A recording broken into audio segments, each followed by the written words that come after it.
Donc, bonjour à toutes et à tous et merci d'être là et merci d'avoir patienté. Donc, on est aujourd'hui avec Alma Dufour pour parler des impacts d'Amazon en France et des moyens d'action pour stopper son expansion en France. Mais avant tout, je tiens à vous présenter La Base, donc, qui est co-organisateur de cette soirée. Donc, La Base, c'est un bar associatif qui se trouve à Paris dans le 10e. C'est un espace convivial et public et qui est normalement ouvert 7 jours sur 7, où on peut venir boire un verre, écouter un concert, mais aussi assister à une conférence. C'est aussi un endroit où on peut rencontrer des gens avec qui s'engager. C'est une véritable porte d'entrée vers l'engagement.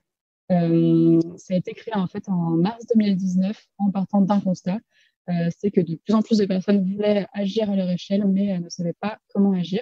Donc, on a créé La Base pour accélérer la mobilisation citoyenne pour la justice sociale et climatique. Donc, pour parvenir à ça, La Base s'est fixé plusieurs objectifs qui sont aujourd'hui remplis par ces deux différents espaces. Donc, il y a un espace au rez-de-chaussée qui est le bar associatif où il y a des événements gratuits toutes les semaines pour sensibiliser, informer et former les futurs acteurs de la mobilisation. Ensuite, aux étages, il y a un espace de coworking, des bureaux, des salles de réunion et des espaces de stockage qui sont dédiés aux différentes organisations qui sont présentes dans La Base. Donc, c'est des espaces qui sont là pour créer du lien et des synergies entre toutes les organisations qui œuvrent pour la justice sociale et climatique. Donc, ces associations, ce sont notamment Alternativa, ANV COP21, FAIRE, le Consulat, le Mouvement, Utopia, Notre Affaire à tous, Nature Rights, Partager c'est sympa et 350.org. Donc aujourd'hui, au-delà de toutes ces organisations, La Base est surtout devenue une grande communauté qui regroupe donc des dizaines d'organisations, mais aussi des centaines de bénévoles et des milliers d'adhérents. C'est cette communauté qui a permis à La Base de participer à l'émergence de projets tels que Superlocal, d'épauler des actions de désobéissance civile comme Bloquons la République des pollueurs, qui a permis de bloquer 4 jours la défense, et notamment soutenir encore des dizaines de mobilisations telles que la Marche du siècle, qui a réuni 107 000 personnes en 2019 à Paris. Mais aujourd'hui, comme lors du premier confinement, La Base est fermée, mais nous travaillons toujours à mettre en place des actions de solidarité avec des associations sur place. Et on fait, comme vous le voyez ce soir, des événements en ligne. Cependant, d'habitude, la Base se finance notamment grâce au bar. Donc, on vient voir un événement et en même temps, on vient boire une petite bière. Mais là, c'est pas possible, malheureusement pour nous tous ce soir. Du coup, on a vraiment besoin de vous. La Base, actuellement, perd 40% de ses revenus, donc c'est assez énorme. Donc, voilà, plutôt que de venir boire une bière, on vous demande de participer un petit peu à nos frais et vous pouvez donner ce que vous auriez donné pour une bière ou plus si vous en avez envie. Donc, vous pouvez aller sur le site labase.paris/don. Et voilà. Donc, merci pour votre soutien. Et je passe maintenant la parole à Alma Dufour, donc, qui est militante aux Amis de la Terre et chargée de campagne sur la surproduction et les moyens à mettre en place pour stopper l'implantation d'Amazon en France. Bonjour Alma. Bonjour, bonsoir à tous. Donc du coup, effectivement, je suis là ce soir pour vous parler de ce qu'on appelle entre nous la campagne Amazon, qui est menée depuis déjà plusieurs années par les Amis de la Terre, Alternativa, NVCOP21 notamment, mais avec qui, sur les campagnes sur lesquelles on a aussi d'autres alliés comme Attaque par exemple, ou les petits commerçants, et j'aurai l'occasion d'en reparler. Du coup, dans l'actualité, on a vu Amazon est un peu le sujet en ce moment avec la loi de sécurité globale. C'est l'autre sujet un peu de tout ce qui déconne, entre guillemets, dans la politique du gouvernement en ce moment, notamment sur l'aspect social, parce que ce qu'on voit aujourd'hui surtout, c'est l'injustice en fait. De centaines de milliers de petits commerces qui sont fermés une nouvelle fois, donc après le premier confinement, deuxième confinement, nouvelle fermeture. Et qui sont cette fois carrément au bord de la faillite en fait. Et les cris d'alarme qu'on les voit jeter dans la rue, le fait qu'ils ne veulent pas fermer, le fait qu'il y en a qui soient même allés jusqu'à faire des grèves de la faim, c'est pas complètement... ça vient pas de nulle part, c'est qu'en fait, on est vraiment face à des menaces de faillite en cascade qui pourraient détruire jusqu'à 300 000 emplois dans le commerce d'ici 2 ans. Donc du fait d'Amazon évidemment, mais pas que, et je pourrais en reparler. Donc, c'est une situation très grave en termes d'emploi. Et effectivement, la réponse du gouvernement, elle est carrément insuffisante. Et en plus, elle est mensongère parce que du coup, on les voit beaucoup en plateau, là, en ce moment, reprendre exactement les mêmes arguments qu'Amazon pour expliquer qu'il n'y a pas de problème avec le e-commerce en France, qu'Amazon, c'est une petite part de marché, ça n'a pas d'impact sur l'économie, il y a une hystérie collective sur Amazon qui ne serait pas du tout justifiée. Donc, dans la première partie, on va dire, de cette petite conférence, on a décidé de vous parler un peu des impacts, des différents impacts qu'a le modèle d'Amazon en particulier, mais évidemment aussi d'autres géants du e-commerce, comme, je sais pas, Zalando, Alibaba, etc. Même si Amazon a quand même des spécificités et quand même de très très loin le plus gros acteur du e-commerce en France aujourd'hui et dans le monde d'ailleurs. Donc déjà, peut-être pour commencer, pourquoi effectivement les Amis de la Terre, Alternatiba, NV, qui sont quand même des organisations de lutte contre le changement climatique, donc qui font partie de ce qu'on appelle le mouvement climat. Pourquoi on s'intéresse à Amazon? Puisque là, les impacts dont j'ai parlé étaient avant tout sociaux, en fait, sur la question de l'emploi, la question des conditions de travail. C'est parce qu'en fait, ce qu'on sait peut-être pas, mais c'est qu'Amazon, c'est un très très gros pollueur, c'est un très très gros émetteur de gaz à effet de serre, c'est peut-être une des entreprises dans le monde qui a le bilan carbone le plus lourd. Pourquoi? Parce qu'en fait, Amazon, c'est 15 milliards de produits vendus en 2019, donc des produits évidemment fabriqués pour la plupart en Chine, au Bangladesh, au Vietnam, des produits électroniques, des produits textiles, qui sont en fait des produits dont le coût climatique est très très très très lourd. Et c'est ce qu'on sait moins, parce qu'en fait, les études ont mis beaucoup de temps à arriver, on va dire, sur ce secteur-là, l'impact de la consommation de ce type de produits sur le climat. Et en fait, aujourd'hui, on estime que, par exemple, le textile aurait des émissions qui pourraient aller de 4,5 à 8% des émissions mondiales. Donc, c'est plus que le fret aérien, que le transport aérien et maritime réunis, par exemple, et que les émissions des produits électroniques viennent juste après les émissions de l'agriculture en termes d'émissions que l'on importe. Et aujourd'hui, on nous alerte sur le fait que les émissions, justement, des produits que l'on importe sont en train de dépasser les émissions qu'on émet sur le territoire national, et que, contrairement aux émissions du territoire national, elles continuent d'augmenter inexorablement année après année, parce que rien n'est fait pour stopper cette frénésie de surproduction et de surconsommation.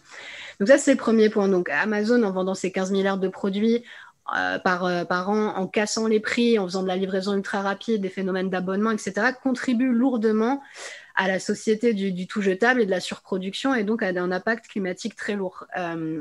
Le e-commerce, ce qu'on ne sait pas non plus beaucoup, c'est un gros moteur du fret aérien, c'est-à-dire du transport des produits par avion. Par exemple, le terminal 4 de Roissy, donc projet contre lequel on se bat aussi ici à Alternatiba Paris, est aussi grandement motivé par l'ouverture de nouveaux, ce qu'on appelle des hubs de fret aérien par FedEx, DHL, etc., qui sont des compagnies de fret aérien pour lesquelles maintenant l'e-commerce représente la moitié de leur activité. Et ça ne fait qu'augmenter année après année. Amazon, par exemple, vient d'ouvrir un nouveau hub de fret aérien en Allemagne pour pouvoir assurer la livraison 24 heures dans tous les pays d'Europe, et y compris en France. Donc ça, c'est pour le bilan climatique, et c'est important de le rappeler parce que souvent, on entend la petite musique que le e-commerce, c'est mieux pour le climat parce que la livraison aux consommateurs, c'est optimisé, donc il y a moins d'émissions des voitures, etc., du trafic routier.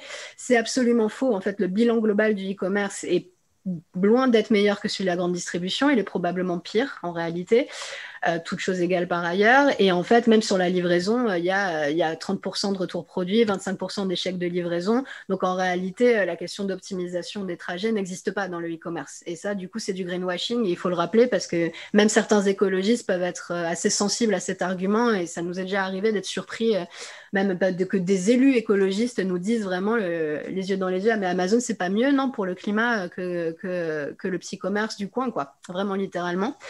Donc ça, c'était pour l'impact climatique.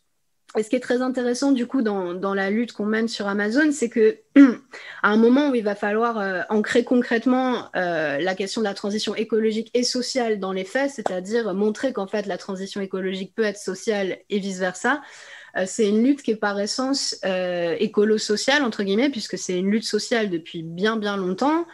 Déjà une lutte des gens qui luttent contre l'évasion fiscale pour pouvoir financer les services publics, puisque Amazon, c'est un très gros évadé fiscal. Les gens, je pense, le savent, c'est un des impacts les plus connus, mais on estime, bon, Amazon, ses profits sont hébergés au Luxembourg, par exemple, donc de par ce biais-là, il paye très peu d'impôts sur les sociétés.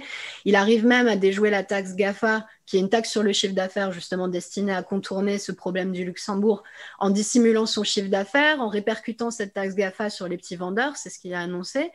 Donc l'injustice fiscale n'est pas du tout réglée aujourd'hui concernant l'impôt sur les sociétés. Et enfin, Amazon s'est rendu responsable d'une fraude massive à la TVA puisqu'il a organisé une espèce de jungle numérique où en fait sur son site on retrouve énormément de sociétés écrans dont 98% frauderaient la TVA d'après Bercy. C'est même pas nous qui nous disions, c'est Bercy qui a fait une enquête et qui a découvert que 98% des 24 000 vendeurs contrôlés fraudaient la TVA.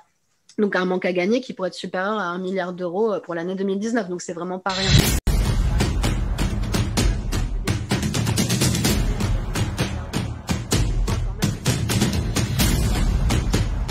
C'est évidemment aussi une lutte sociale et on le sait pour les conditions de travail. Ça fait des années que les syndicats d'Amazon luttent pour pas se voir appliquer des règles absolument iniques et le même degré, on va dire, d'exploitation qu'Amazon se permet dans d'autres pays d'Europe, où je rappelle par exemple qu'au Royaume-Uni, les salariés doivent faire pipi dans des bouteilles parce qu'ils n'ont pas le temps d'aller, les entrepôts sont tellement grands et leurs pauses tellement courtes qu'ils n'ont pas le temps d'aller jusqu'aux toilettes, en fait, pendant la pause. Donc en France, on est quand même sur des conditions de travail assez pénibles, des journées très longues avec une seule demi-heure de pause dans la journée, des taux d'accidents du travail et de maladies professionnelles bien supérieurs à la moyenne, il faut le rappeler. Donc c'est à la fois une lutte pour les conditions de travail, mais c'est aussi une lutte pour les emplois, parce qu'en fait, le modèle Amazon, le modèle du e-commerce est très peu intensif en emploi, c'est-à-dire qu'ils ont besoin de très peu de salariés pour vendre une très grosse quantité de marchandises. Et ce sera de plus en plus le cas avec la robotisation des entrepôts, etc. Et en fait, du coup, c'est pas des paroles en l'air, c'est pas non fondé. En France, on fait semblant aujourd'hui d'avoir un débat quand vous entendez le gouvernement, quand vous entendez les économistes ou les éditorialistes, surtout à la télé. Tout le monde fait semblant de dire « Ah, mais on ne sait pas si ça détruit des emplois ou pas. Non, ça en crée. On voit bien qu'ils ouvrent un entrepôt, ça crée 1000 emplois, donc ça crée de l'emploi, forcément. » Sauf qu'en fait, on sait qu'aux États-Unis, où le modèle s'est développé bien avant et où Amazon est très largement dominant, encore plus qu'en France, en fait, le e-commerce, en 12 ans, a détruit 670 000 emplois. D'ici 2026, ils en auront détruit 1 million. Et je parle de destruction nette, c'est-à-dire en comptant les créations. Donc, en fait, c'est une machine à détruire de l'emploi. C'est une machine à faire faillite pour les autres commerçants et à faire fermer les magasins et les commerces de proximité. On a des vrais chiffres. Et en fait, si en France, on n'en parle pas aujourd'hui, c'est parce que le gouvernement ne veut pas qu'on en parle et que le gouvernement soutient le modèle Amazon depuis très, très longtemps. En fait, même depuis qu'Emmanuel Macron était ministre de l'économie sous François Hollande. Donc, c'est important, voilà. Et le ratio qu'on a, on parle souvent de 2,2 emplois détruits pour un créé. En fait, si on se base sur le modèle américain, sur ce qui se passe aux États-Unis, ce serait plutôt 4,5 emplois détruits pour un créé. Donc, c'est en fait à terme, évidemment, ça ne va pas arriver tout de suite en claquant des doigts, ce sera sur plusieurs années, mais à terme, c'est une vraie hécatombe de l'emploi qui se profile en France si on laisse du coup Amazon s'étendre. Voilà, j'ai un peu balayé les très très gros impacts, évidemment. Ah oui, et peut-être une autre chose, on entend aussi beaucoup dire, je débunk un peu en direct les arguments que j'entends à la télé, mais que Amazon aide les petits commerces et que les petits commerces vendent sur Amazon et que c'est super pour eux. Alors du coup, c'est faux, parce que du coup, en fait, il n'y a que 5% de PME françaises qui vendent sur le site français d'Amazon, hein, rien que français d'Amazon, donc c'est en fait extrêmement peu. Ils sont mis en concurrence avec des sociétés écrans qui fraudent la TVA, qui cassent les prix, donc ils ne peuvent pas suivre. Et Amazon France a été accusée par la Commission européenne d'exploiter les données des petites entreprises qui vendent sur son site pour les copier et en bénéficier, elle, c'est-à-dire lancer ses propres offres et se faire plein d'argent.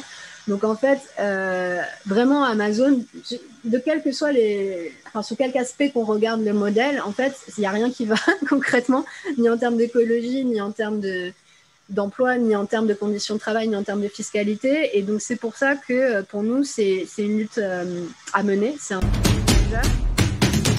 En plus, ça nous permet aussi d'être concrètement dans l'écologie sociale dès aujourd'hui.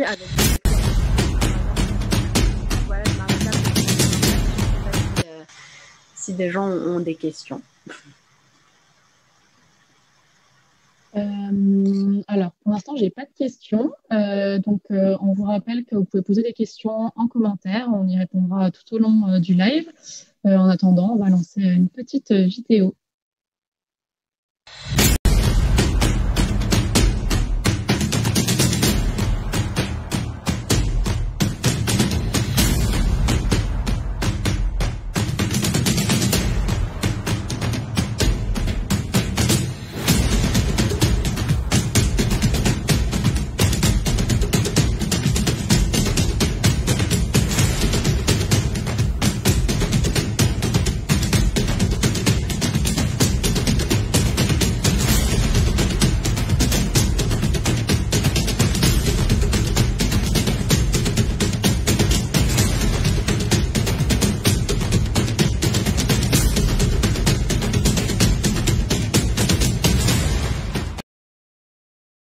Non, mais du coup, là, on était parti sur le volet un peu plus théorique, mais qui justifie pourquoi on se mobilise depuis plus de 2 ans maintenant.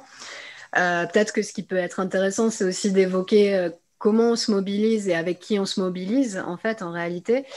Parce que ce qui est intéressant dans la campagne Amazon, je vais l'appeler comme ça, on va dire, c'est que on a réussi à nouer des liens avec différents secteurs de la société, comme j'ai commencé à l'évoquer un peu, qu'on n'avait pas forcément toujours noué du côté du mouvement climat, j'ai l'impression, et ces sources d'enseignement et ces sources de renforcement aussi de la mobilisation. Donc c'est intéressant d'en parler.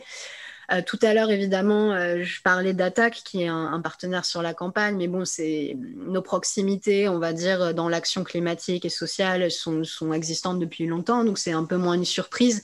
Mais par exemple, on a eu, en fait, les premières personnes qui se sont mobilisées très fortement sur Amazon depuis 2 ans, c'est les Gilets jaunes.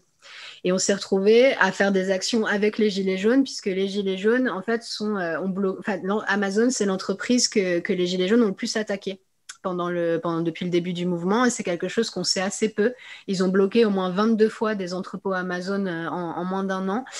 Et c'était intéressant parce que du coup, souvent, on nous oppose effectivement, comme c'est souvent le cas sur plein d'autres sujets d'ailleurs, dire l'écologie, c'est un truc de bobo, c'est un truc de gens qui ne s'occupent pas des pauvres et qui s'en fichent en fait des gens qui ont du mal à joindre les deux bouts. Et donc, du coup, Amazon, comme les produits sont pas chers via la fraude à la TVA, évidemment, c'est bien pour les pauvres. Et donc, du coup, en fait, vous êtes des salauds de riches qui culpabilisent les pauvres. Donc ça, c'est un peu des choses qu'on peut entendre à la télé même d'ailleurs, et c'est souvent des gens très riches qui le disent, donc c'est assez rigolo.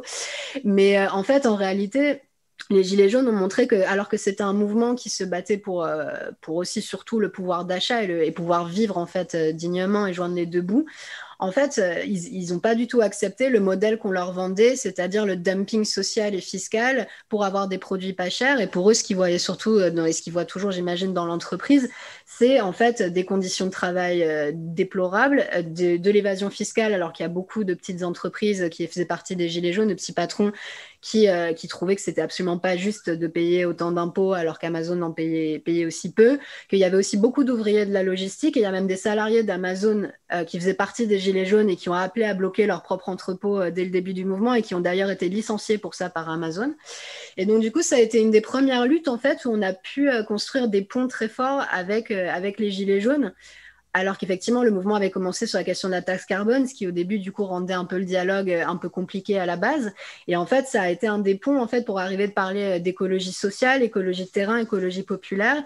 Et du coup, on a fait des actions avec les Gilets jaunes sur ce point. Et je suis contente de voir dans les groupes Gilets jaunes aujourd'hui sur Facebook qu'ils restent très mobilisés sur cette question-là et qui sont toujours autant anti-Amazon en réalité et toujours autant pro-petit commerce. Donc ça, c'était un premier point. Un autre secteur aussi avec lequel c'est peut-être pas forcément évident qu'on s'allie de prime abord, c'est les propres salariés d'Amazon. Alors ça peut être, c'est pas toujours évident, évidemment, ils pourront pas aller jusqu'au bout de ce qu'on dit nous et pas soutenir toute notre demande et vice-versa d'ailleurs, mais en réalité, on travaille en relativement bonne intelligence avec pas mal de syndicats chez Amazon qui comprennent aussi ce qu'on reproche à l'entreprise, qui nous font confiance et on a d'ailleurs fait l'année dernière le Black Friday un peu en coordination vu qu'on bloquait leurs entrepôts et eux ils débrayaient à l'intérieur. Donc c'était très intéressant et on est même allé plus loin pendant le premier confinement, puisqu'en fait, on a mis notre campagne sur ce qu'on demande dans cette campagne notamment, et j'ai peut-être oublié de préciser ça, c'est qu'en fait, notre première demande d'urgence, c'est l'arrêt de tous les nouveaux projets d'Amazon en France, et il y en a encore au moins une dizaine. Et à l'heure où je parle, en fait, des projets continuent d'être autorisés, et les maires et les préfets délivrent les autorisations à tour de bras.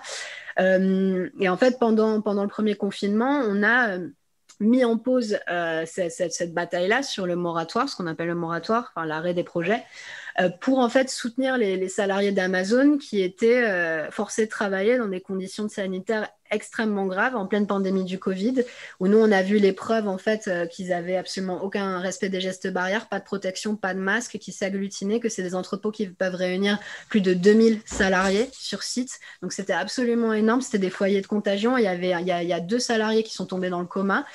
Et du coup, en fait, on les a soutenus sur les réseaux sociaux, on a écrit à la ministre du Travail et on a finalement porté plainte, enfin, on s'est joint à leur plainte en justice, en fait, qui a abouti à la fermeture du coup des entrepôts. pendant au moins 1 mois et demi, il me semble. Donc, c'était une décision assez historique, même si malheureusement, elle n'a pas duré très longtemps. Voilà, donc c'était pour dire aussi que c'était aussi voilà, l'occasion de travailler en fait vraiment avec des salariés du secteur et de l'entreprise même qu'on ciblait et que c'est pas forcément impossible. Donc ça donne aussi de l'espoir aussi pour la suite et pour d'autres luttes. Et voilà, et enfin, dernier secteur social avec lequel on s'est allié plus récemment, c'est les petits commerces. Secteur social, donc plutôt de petits patrons en réalité, donc c'est encore moins dans notre habitude de travailler avec des entreprises en fait à proprement parler. Alors qu'on ne partage pas évidemment tous les mêmes objectifs. Ils n'ont pas d'objectif de décroissance de la vente des produits neufs comme c'est notre objectif, nous, clairement assumé, affiché.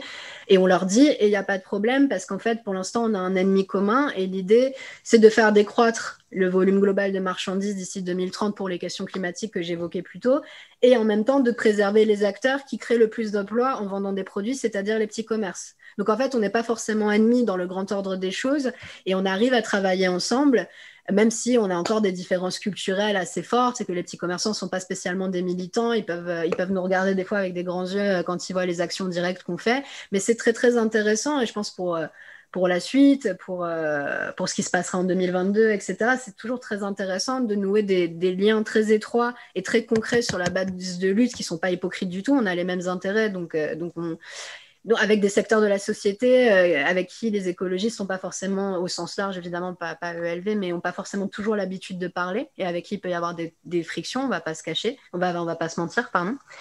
Donc voilà, donc ça c'était voilà, pour illustrer un peu la diversité de nos relations et de nos partenaires sur cette campagne.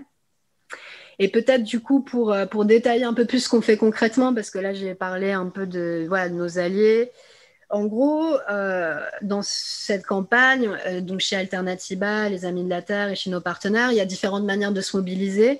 Nous, en fait, on fait ce qu'on appelle une articulation de différents leviers, c'est-à-dire on n'a pas un mode de mobilisation préféré et on dénigre pas les autres, c'est-à-dire qu'on a essayé à la fois de produire de l'expertise, donc d'informer les gens, d'informer les médias, de se rendre sur les médias, même grande audience, même qu'on déteste, que je ne citerai pas, mais je pense que vous voyez lesquels, pour diffuser aussi de l'information, parce que c'est des médias très vus, très regardés, il faut arriver à toucher un maximum de gens.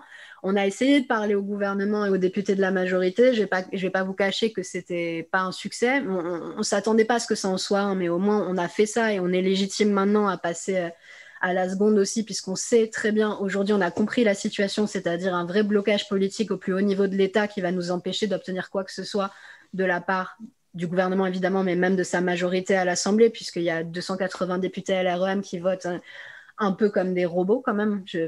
Depuis 3 ans et demi, on s'en rend compte, c'est très très très très rare qu'ils se rebellent contre un ordre du gouvernement à l'Assemblée. Donc voilà, mais donc ça c'était une partie ce qu'on appelle le plaidoyer, donc essayer de pousser des lois, pousser des changements, et donc on demande toujours la réintégration des entrepôts de e-commerce dans le moratoire sur les zones commerciales, puisqu'à la base la Convention citoyenne pour le climat demandait un moratoire sur les entrepôts et sur les zones commerciales, sur les deux, et c'est le gouvernement qui a exclu volontairement les entrepôts de e-commerce de la mesure. Donc le projet de loi passera à l'Assemblée à partir de mars, il me semble. Donc on continuera à se mobiliser, mais pas pour demander gentiment quelque chose qu'on ne va pas obtenir, mais pour mettre la pression aux députés, les afficher sur les réseaux sociaux, les afficher dans leur ville, les afficher auprès des petits commerçants qui disent soutenir alors qu'en fait ils soutiennent Amazon en sous-main. Donc une autre stratégie, on va dire, qui est plus de mettre la pression que d'essayer de convaincre, puisqu'on sait que même s'ils sont convaincus, ils ne voteront pas pour le moratoire.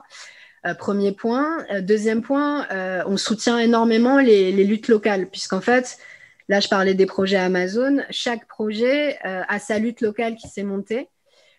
Donc, des luttes locales très diverses, avec des profils d'ailleurs très divers. Et en fait, nous, notre rôle aussi, c'est de les soutenir à la fois, de les mettre en lien, de les coordonner, de leur donner de l'info et de participer à leurs actions. Et donc, du coup, en fait, il y a par exemple une lutte locale à Lyon, une lutte locale dans le Pont du Gard, une lutte locale en Alsace qui a fait tomber le projet Amazon en Alsace. C'était une de nos grosses victoires, là, il n'y a pas longtemps, c'est que Amazon a abandonné son projet en Alsace, qui était un énorme projet de 189 000 m² face à la pression la pression de la lutte locale et le fait qu'on avait déposé un recours en justice, le fait que les écologistes s'allient avec les gilets jaunes et les petits commerçants a dû pas mal jouer dans leurs décisions. Il y a une lutte locale à Rouen, une lutte locale à Nantes, sur le projet de Montbert, le méga projet, qui réunit la lutte locale de Nantes à la fois des syndicalistes, des zadistes, des gens du mouvement climat, des commerçants. Enfin, voilà, on a vraiment l'exemple vraiment que le front peut être extrêmement large. Et donc, du coup, grâce à ces luttes locales, on fait à la fois une stratégie d'obstruction juridique, en fait, c'est-à-dire qu'on dépose des recours, et ce n'est pas que des recours non justifiés, parce qu'en fait, aujourd'hui, le régime juridique appliqué aux entrepôts de e-commerce est complètement aberrant, c'est-à-dire il n'y a aucun impact, par exemple, sur leur impact sur les emplois avant qu'ils soient autorisés, et les études d'impact environnemental sont faites avec les pieds et ne prennent pas en compte l'impact, par exemple, des marchandises produites sur le climat, enfin des marchandises importées, ni la question du fret aérien et du transport en amont des produits pour arriver jusqu'à l'entrepôt. Donc en fait, c'est des vraies batailles juridiques et qu'on a raison de mener, et qu'on articule évidemment avec des actions directes qui peuvent aller de la manifestation qui rassemble un grand public pour élargir le soutien à la cause localement, à des actions directes de blocage, même de tags, de façades. En Alsace, c'est arrivé, d'occupation, de toutes sortes de choses. Et je pense qu'on n'est pas au bout du répertoire qu'on peut mobiliser. Voilà, donc c'était un peu pour vous exposer les différents leviers d'action qu'on a mis en place jusqu'ici et avant de passer peut-être à ce qu'on va faire pour la suite. Oui, alors on a eu pas mal de petites questions entre-temps, donc je te les pose. Du coup, il y a Stéphane qui demandait donc, sur la façon de s'implanter, est-ce que Amazon fonctionne toujours masqué? Oui, c'est une bonne question, effectivement. Oui, en gros, ce qui se passe souvent sur les luttes locales, c'est qu'Amazon révèle pas son identité avant que le projet soit définitivement construit et que les recours en justice soient purgés. Donc, ils utilisent c'est pas des prête-noms, c'est des opérateurs qui vont construire l'entrepôt, qui vont demander l'autorisation et qui ont pour interdiction de révéler qu'il s'agit d'Amazon derrière le projet. En général, les élus sont dans la confidence, certains élus, et signent des clauses de confidentialité qui leur interdit de révéler que ce sera Amazon et aux autres élus, ce qui est quand même assez génial. C'est-à-dire que dans un conseil municipal, il peut y avoir des élus au courant et d'autres non. Alors, c'est quand même compliqué pour voter des décisions et le faire en conscience quand on ne sait pas quelle est l'entreprise qui va exploiter le site. Et évidemment à la presse et à la population. Et donc, du coup, c'est très problématique parce que les élus, en général, refusent les débats publics, refusent de répondre à la presse. En Alsace, c'était carrément délirant. Enfin, on avait un maire qui refusait pendant 1 an de répondre à la presse sur le projet. C'est-à-dire, on ne pouvait pas débattre avec lui, il donnait aucun argument, et à la fin, il répondait même plus à l'agence France Presse et à France Info. Enfin, c'était pour dire le degré d'omerta qu'il y avait sur ce projet, qui a fini par tomber d'ailleurs. Mais oui, en fait, Amazon a très très peur de la contestation locale, a très très peur par exemple d'un phénomène de ZAD qui pourrait se monter par exemple à Nantes ou même en Alsace, il y avait les renseignements territoriaux qui étaient sur le dos des militants constamment parce qu'ils avaient peur de ça. Et donc oui, ils avancent quasiment toujours masqués, même si ces derniers temps, on a l'impression qu'ils ont un peu changé de stratégie, puisqu'en fait, on arrive un peu à les démasquer à chaque fois par la typologie de leur projet qu'on arrive à reconnaître via leurs caractéristiques, entre guillemets. Maintenant, en fait, finalement, j'ai l'impression que sur les derniers projets dans l'Ouest, ils se cachent moins, et ils assument plus et jouent le jeu de la com, justement. Et en fait, à chaque fois, par exemple, on s'est rendu en Bretagne pour essayer de rencontrer les élus et leur expliquer qu'autoriser un projet Amazon à Quimper, c'était vraiment pas une bonne idée. Surtout que c'est une ville où il y a déjà plein de commerces vides et où leur centre de tri de la Poste a fermé. Donc, ils ont déjà les exemples de l'impact d'Amazon chez eux sous les yeux, et ils sont quand même capables d'ajouter une nouvelle agence qui va pouvoir livrer en moins de 24 heures toute la région, donc accélérer encore ces destructions. Et ils veulent quand même autoriser le projet. Et on est allé les voir et c'est terrible parce que 2 jours après, du coup, Amazon a rebondi et les a invités en grande pompe à visiter leur agence de livraison à Noisy et sont retournés les rencontrer. Donc maintenant, c'est plutôt une guerre de contre-com. En fait, je crois qu'ils ont compris que l'opacité, ça leur servait pas trop. Et donc maintenant, ils mettent tous leurs moyens, les millions qu'ils ont à disposition pour arroser la télé de publicité, pour arroser les élus, etc., les invités, pour se battre contre nous et donner des faux arguments et essayer d'emporter le morceau, quoi. Ok, merci pour cette réponse très très complète.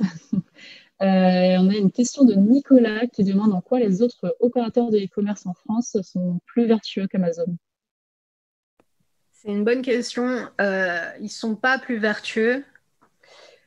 Sinon, on se concentre sur Amazon, c'est parce que c'est la plus grosse part de marché et de très très loin. C'est l'acteur qui a créé vraiment le e-commerce et c'est l'acteur qui continue d'influencer le plus le marché.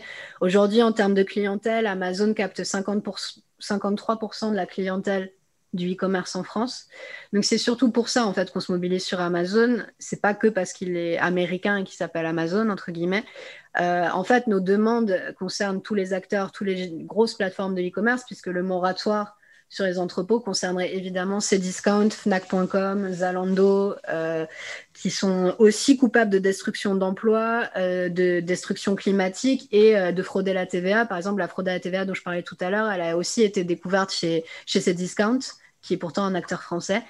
Donc effectivement, non, nous, on veut une réglementation de tout le secteur du e-commerce, des géants du e-commerce. Mais on incarne la lutte dans Amazon parce que c'est l'acteur dominant. Ok, très clair. Merci à Nicolas pour cette question que tout le monde se posait. On a une question de René qui demande si tu as plus de précision sur l'utilisation par Amazon des données des commerçants. Alors en gros, là, pour l'instant, c'est au stade de... Donc c'est la Commission européenne qui a lancé une procédure officielle, c'est-à-dire qui a mis en accusation Amazon. C'est comme une mise en examen au pénal, mais de la Commission européenne. Donc Amazon elle donne pas les détails évidemment de son enquête qui sont pour l'instant de l'ordre, enfin pas privé mais confidentiel entre guillemets. Ce qu'elle explique, c'est qu'en gros, comme Amazon est un site qui héberge des petits vendeurs, donc comme je disais souvent des sociétés écrans d'ailleurs. Et en fait, souvent, quand vous achetez sur Amazon, maintenant, dans 62% des cas, vous achetez pas Amazon directement, vous achetez un petit vendeur. Vous verrez, c'est pas souvent marqué sur le site pour les gens qui achètent chez Amazon, parce qu'il y en a peut-être ici. Alors, en fait, c'est pas très, ce qui n'est pas mon cas, mais je suis allée explorer leur site pour bien comprendre. En fait, souvent, le nom du vendeur est marqué en tout petit en dessous du produit et c'est pas très visible. Les gens pensent acheter à Amazon et en fait, ils achètent à une entreprise société écran. Et Amazon fait ça parce que c'est beaucoup plus rentable pour elle en fait, parce que du coup ils supportent aucun risque, ils n'ont pas à payer la TVA et ils peuvent percevoir eux une commission en fait de l'ordre de 24% sur les ventes. Sauf que du coup, en fait, ils vendent encore quelques produits et ils utilisent les données des petits vendeurs économiques pour en fait trouver l'offre qui va être la meilleure. C'est-à-dire ils utilisent les données sur les marges, les données sur la fréquentation, l'achat, etc.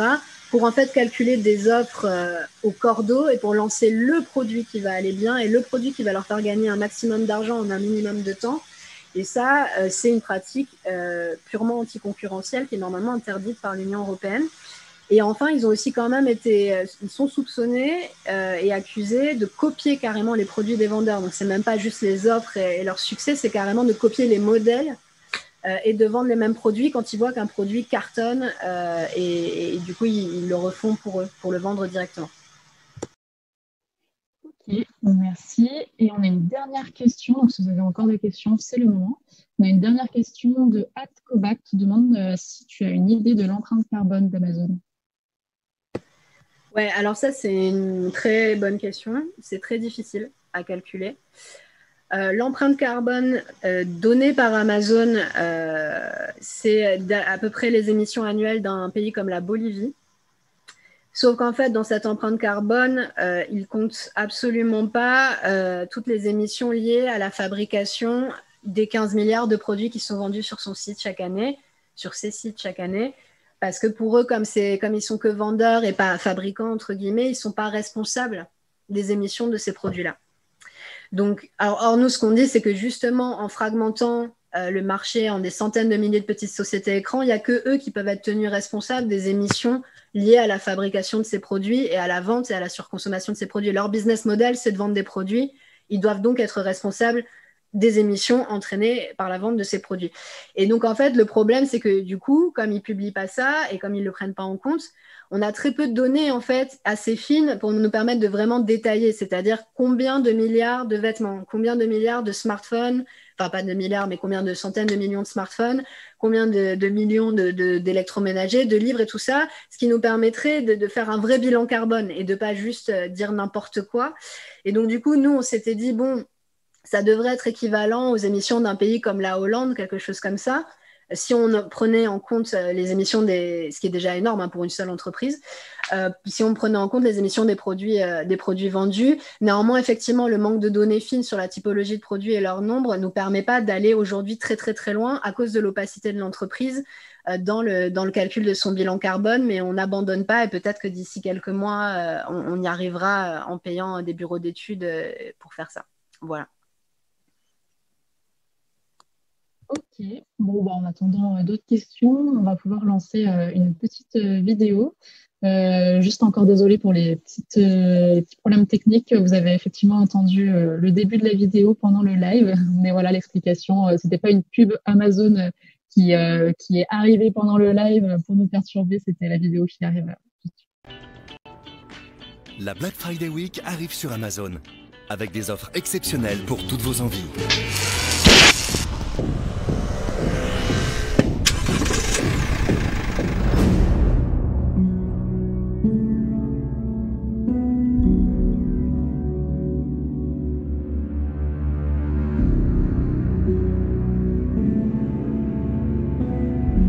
L'heure n'est plus aux concessions.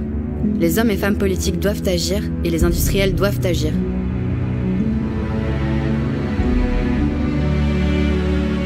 Aujourd'hui, nous intervenons sur ce site pour alerter sur les désastres écologiques et sociaux qu'engendre la surproduction. La fabrication et le transport sont polluants, les produits textiles représentent près du quart des émissions de gaz à effet de serre des Français. Le stockage énergivore est polluant. Et lorsque les produits ne sont pas vendus, ils sont détruits. Amazon détruit plus d'emplois qu'il n'en crée. Il a besoin de 2 fois moins d'employés pour vendre la même quantité qu'un commerce physique, et les conditions de travail ont été dénoncées à de nombreuses reprises. Les grands perdants de cette course à la production, ce sont les plus précaires. Si la façade de la baisse de prix laisse penser que tous pourront avoir accès au Graal de la consommation, ce sont en fait elles et eux qui les premiers perdent leurs emplois, ce sont elles et eux qui sont les plus exposés à la pollution, ce sont elles et eux qui sont les plus exposés aux conséquences du dérèglement climatique. Amazon est responsable et les dirigeants politiques sont complices, tant qu'ils ne prennent pas des décisions fortes.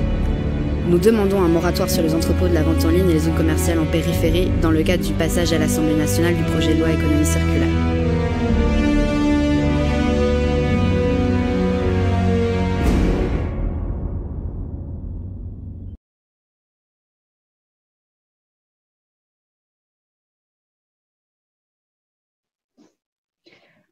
Ok, du coup, j'ai pas d'autres questions pour le moment, donc on peut enchaîner sur ta troisième partie, Alma. Ouais. Non, mais du coup, voilà, en gros, je pense pour se diriger vers la fin. Donc, du coup, comme vous le savez sans doute, c'est bientôt le Black Friday. Non, mais en fait, donc le Black Friday sur lequel se cristallise un peu toutes les polémiques sur Amazon, c'est un peu un prétexte, mais en gros, on a évidemment et surtout en ce moment décidé de se mobiliser autour de cette date pour rappeler donc tout ce que je vous ai expliqué, pour le rendre visible dans l'espace public et pour mettre la pression au gouvernement notamment, pour pas qu'il puisse s'en sortir comme ça en disant qu'il aide les petits commerces alors qu'il ne le fait pas.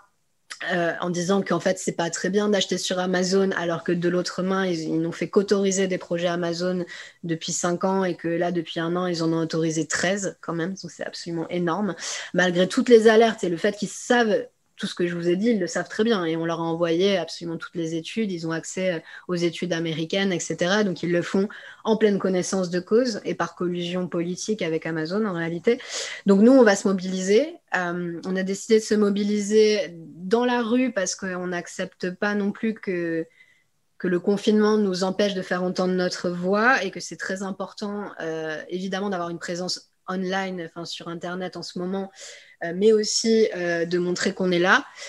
Par contre, évidemment, on va le faire en respectant les gestes barrières et ça va être des actions un peu moins massives que ce qu'on a l'habitude de faire justement pour ne pas propager l'épidémie et pour que les gens, en fait, ne soient jamais en contact les uns avec les autres.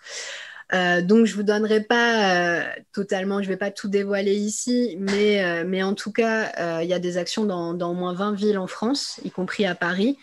Elles se dérouleront notamment le 4 décembre, du coup, puisque le Black Friday a été reporté de seulement une semaine. Donc, grand seigneur, Amazon a reporté le Black Friday d'une semaine. Ça va tout changer. Mais donc, du coup, on a décalé notre mobilisation du 27 novembre au 4 décembre. Je sais pas si vous avez le lien de l'événement ou si je peux vous le poster éventuellement dans le chat. Là, je parle à moitié à l'équipe, à moitié... je sais pas trop, mais en tout cas, on vous invite évidemment à rejoindre les actions parisiennes si vous êtes à Paris, à regarder sur le lien de l'événement Facebook général pour trouver aussi, si vous n'êtes pas à Paris, d'autres villes où les gens se mobilisent. Il y en a beaucoup, donc c'est cool. Donc, rejoignez-nous. À Paris, il y aura plusieurs cibles, en plus plusieurs endroits sur lesquels on va se mobiliser. Et ça va être une grosse journée. Et le vendredi du Black Friday, on maintient une interpellation sur les réseaux sociaux. Le but, c'est de foutre la honte aux députés de la majorité pour qu'en fait, ils choisissent leur camp, c'est-à-dire le climat et les petits commerces ou le gouvernement sur le sujet Amazon. Et en gros, on va utiliser les hashtags Stop Amazon, qui sont le hashtag de la campagne depuis maintenant 2 ans, et le hashtag Amazon Macron complice, tout attaché. On n'a pas trouvé mieux. C'est un peu long. Mais en gros, voilà. Et l'idée, c'est de poster des visuels, des chiffres, des trucs rigolos, un peu tout ce que vous voulez, relayer les tweets pour faire monter le sujet vendredi prochain. Voilà. Et du coup, après, quand l'épidémie sera derrière nous et qu'on pourra refaire des très grosses actions bien vénères, etc., voilà, on va pas lâcher cette lutte.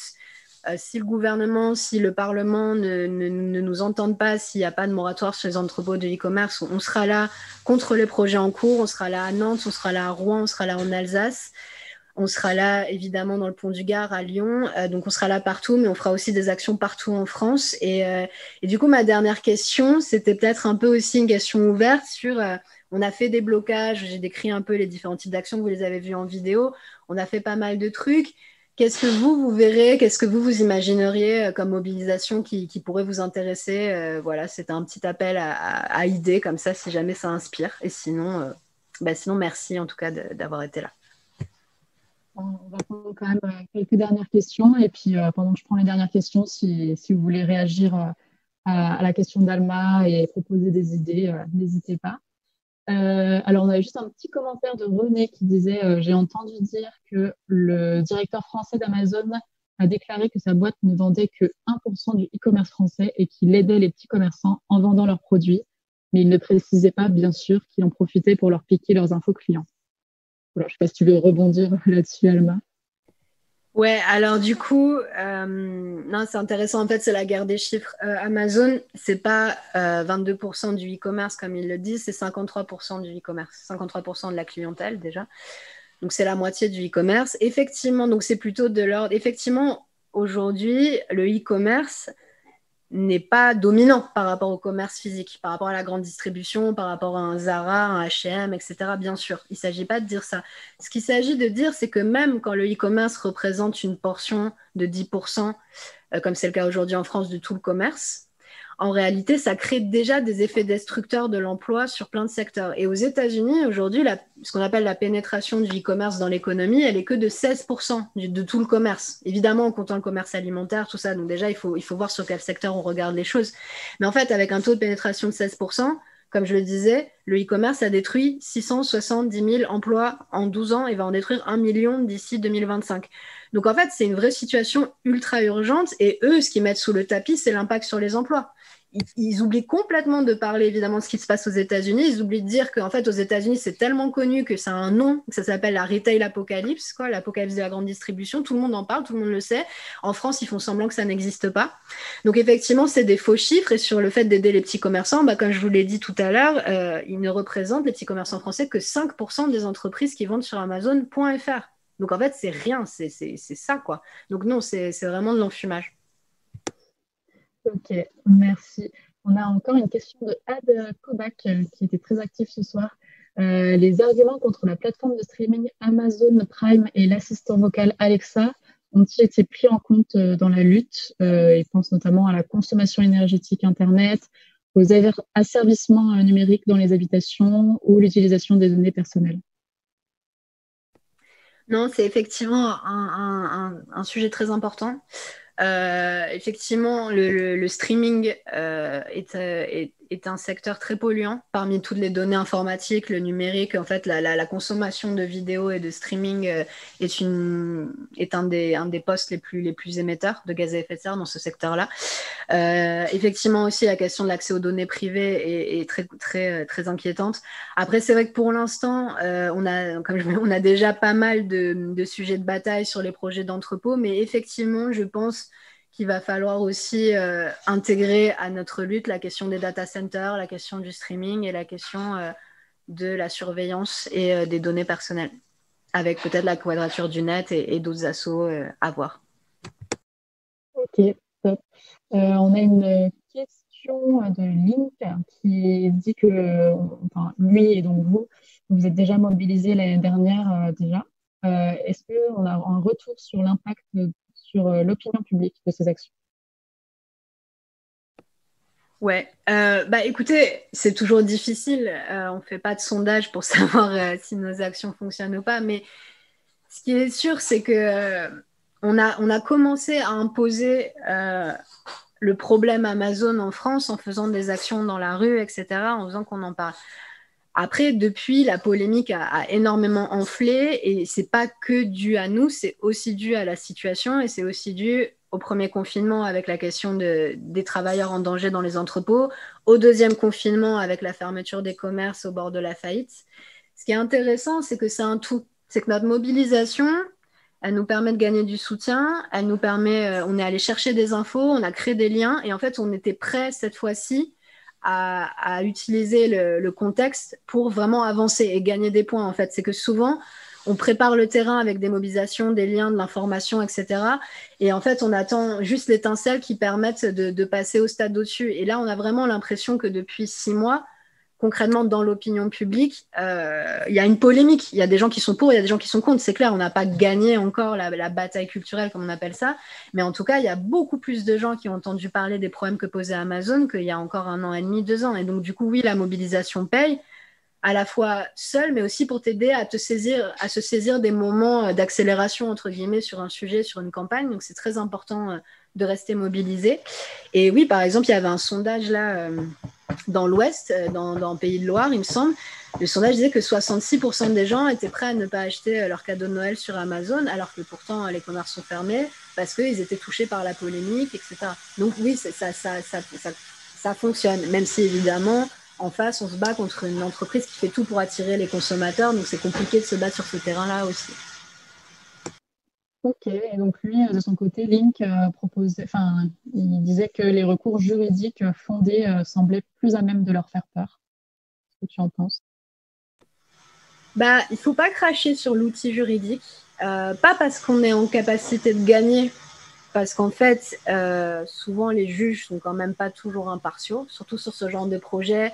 Il y a des collusions politiques, ça représente beaucoup d'argent. Eux, ils voient, c'est un peu old school leur manière de voir les choses. Ils voient les créations directes, ils sont pas économistes, ils pensent pas aux destructions que ça va entraîner. Par contre, ça retarde les projets. Et en fait, le simple fait de les retarder pendant quasiment 2 ans, ça peut dégoûter une entreprise comme Amazon qui a flux tendu et qui a des exigences de rentabilité et d'efficacité très importantes de s'installer en France. Et c'est ce qu'on a vu en Alsace, c'est qu'on pense que c'est à la fois, oui, évidemment, la mobilisation concrète des gens et la polémique, mais c'est aussi le fait qu'ils se voyaient partir sur un recours de 2 ans sur ce projet. Et en fait, ils se sont dit, bon, autant utiliser notre hub de fret aérien en Allemagne. Donc oui, non, ça ne règle pas tous les problèmes, mais en tout cas, effectivement, la lutte juridique articulée aux actions directes, on l'a vu sur Notre-Dame-des-Landes, on a vu sur d'autres luttes. En fait, c'est des choses qui marchent très bien ensemble et qui sont complémentaires.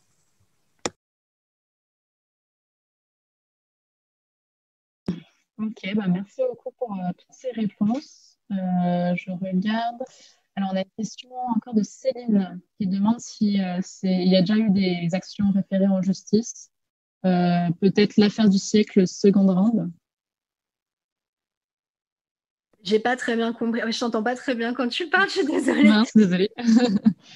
Non, du coup, il y avait Céline qui demandait s'il y avait déjà eu des actions référées en justice. Alors, du coup, nous, on agit sur ce terrain, on agit pour l'instant contre les projets en eux-mêmes, c'est-à-dire pour bloquer des autorisations et des permis de construire. En fait, mine de rien, c'est énorme parce que là, on est déjà 4 cours en cours qui coûtent tous des dizaines de milliers d'euros. Mais en gros, on a 4 batailles juridiques en cours aujourd'hui sur les différents projets Amazon. On n'a pas poursuivi l'entreprise pour son impact climatique parce qu'aujourd'hui, le fondement juridique pour le faire n'est pas vraiment très stable. On n'a pas non plus poursuivi l'État.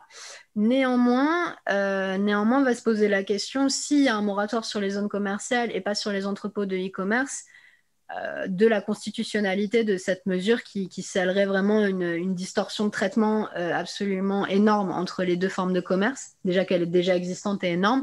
Donc, on pourrait effectivement saisir les hautes instances comme le Conseil constitutionnel pour qu'ils disent que exclure les entrepôts, c'est illégal. Voilà. Ok.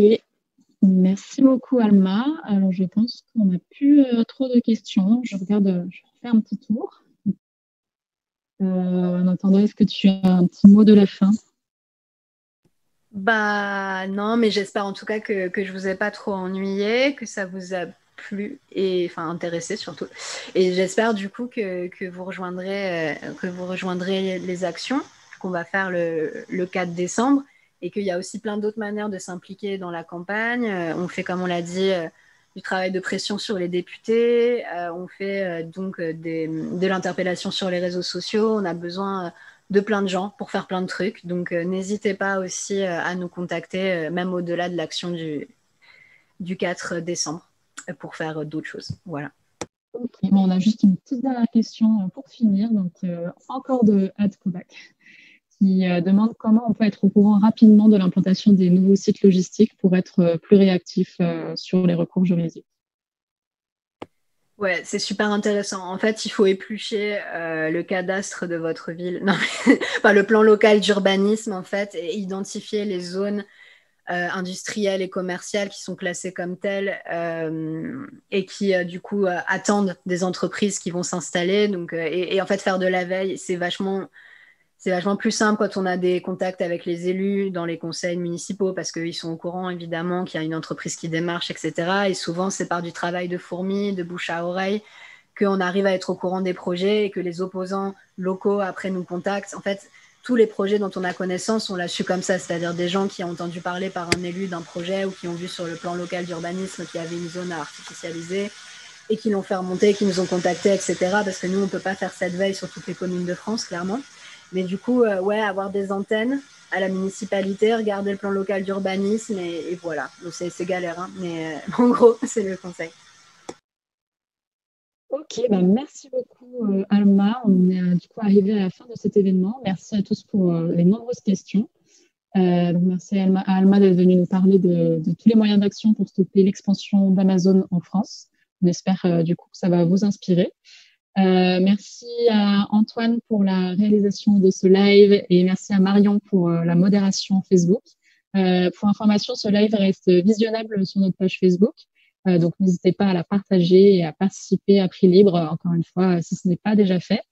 On vous donne de notre côté rendez-vous lundi prochain, le 23 novembre, aux mêmes heures, pour l'événement Inventons nos vies bas carbone, un événement pour comprendre les ordres de grandeur de la rupture, qui sera autour d'un jeu animé par Résistance climatique. Bonne soirée!